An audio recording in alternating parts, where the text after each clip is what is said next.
إن الله وملائكته يصلون على النبي يا أيها الذين آمنوا صلوا عليه وسلموا تسليما اللهم صل على سيدنا محمد وعلى آل سيدنا محمد وعلى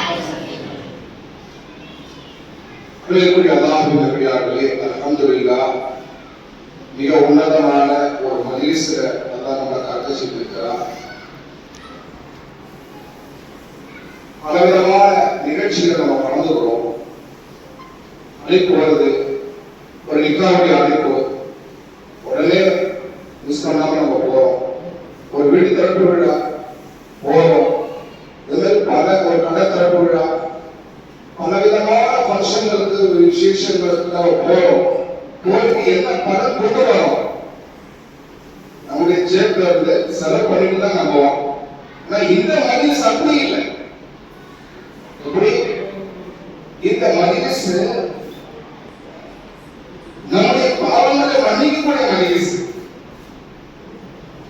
நம்முடைய தரஜாக்களை உயர்த்தக்கூடிய மஜ்லிஸ்.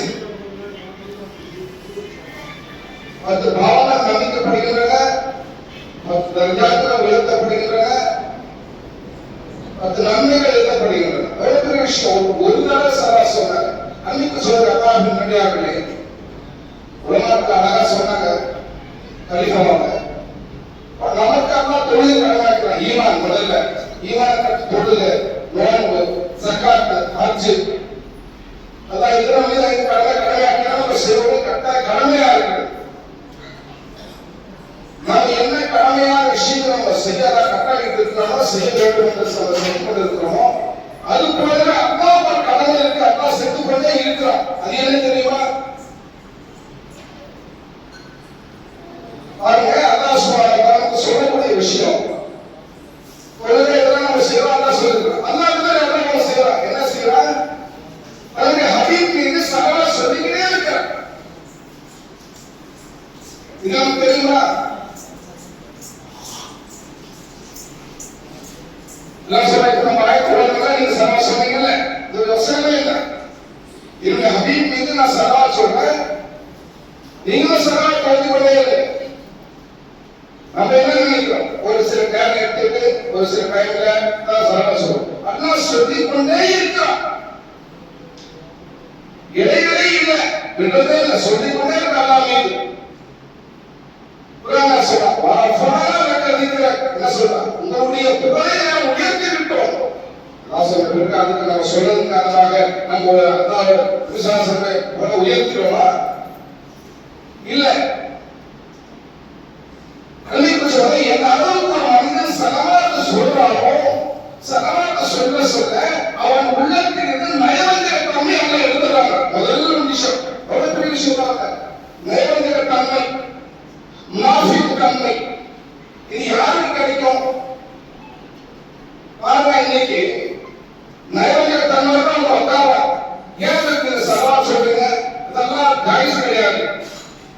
அவனுக்கு அந்த ஸலவாத்ன்றது அது இதே வராது. ஏன்? அவன் உள்ளத்துல முகாபத்துக்கு அல்லாஹ் சுப்ஹானஹு வ தஆலா யாருக்கு ஹபீப், அந்த அக்கீதா, அந்த இஷ்க், அந்த முஹப்பத் நபி ஸல்லல்லாஹு அலைஹி வஸல்லம் இருக்குமோ அவங்க தான் சொல்லுவாங்க, அல்ஹம்துலில்லாஹ் உங்களுக்கு கிடைச்ச இமாம்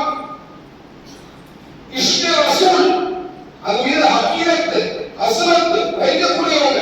அந்த அஸ்லத் அவங்களோட இல்லாம என்னுடைய முஹல்லாதார்கள் எல்லாருமே இஷ்க் ரசூல்ல நபி ஸல்லல்லாஹு அலைஹி வஸல்லம் ஃபனாஃபில்லாஹி அவங்களுடைய ஒவ்வொரு சுன்னத்தான செயல்களையும் தன்னுடைய வாழ்க்கை வழிமுறையில கொண்டு வந்து வேண்டும். நபி ஸல்லல்லாஹு அலைஹி வஸல்லம் மீது அந்த முஹப்பத்துடைய அடிப்படையில தான் ஒவ்வொரு செயலும் வெளியாகும். நம்மகிட்ட இருந்து முஹப்பத் இல்லைன்னு வச்சுங்க, அன்பு இல்லைன்னு வச்சுங்க, எந்த ஒரு செயல்பாடுகளும் வெளியாகாது. பேருக்குள்ள சொல்லிக்கலாம், நான் குருவாளி, நான் முஸ்லிம். அவனுடைய செயல்கள், அவனுடைய அமல்கள் தலைக்கு மேல உயராது, தலைக்கு மேல நல்லா ஏற்றுவாங்க. ஏன்? என்னோட ஹபீப் மீது முஹப்பத் இல்லை, நீ சொல்றது, நீ ஸகாத் கொடுத்து நன்மைகளை செஞ்சு என்ன பலன்? ஒண்ணுமே பண்ணல, முதலே வீசிக்கப்படும். நயவஞ்சக தன்மையாக இன்னைக்கு அப்படிதான் எத்தனையோ பேர் உலகத்தில் வாழ்ந்து கொண்டிருக்கிறாங்க. உபவாதம் நம்ம சொல்றோம், என்னெல்லாம் மலாய்க்கா வாயில ஸலவாத் வர மாட்டேங்குது. அவன் என்ன மனிதன்? அவன்